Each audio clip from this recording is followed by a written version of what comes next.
Speaker ka Meghalaya Legislative Assembly Thomas A Sangma menta kasngi ulong ba uladap ay karay halor ka Jingpyniasoh kilangot ki MLA ka Congress siya ka NPP.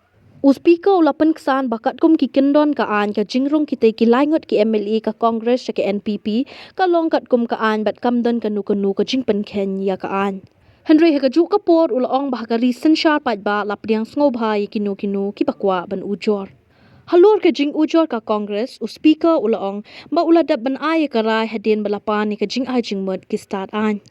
La ruban kdo ba ka Congress kala ujor persya ikilangot ki MLA ki balalit Jingpyniasoh no ki NPP ki bakentop yu Celestine Lingdo na omsning u ba Charles Marnga na mauhati but u ba Gabriel Walang na Nongston. It is, this is a democratic, we are in a democratic setup. Everybody has a right to give it appeal. I have given in my own opinion, I have given my decision.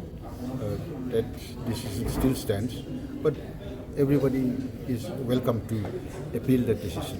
So it is in a democracy, everything goes. If Congress appeals, will you review?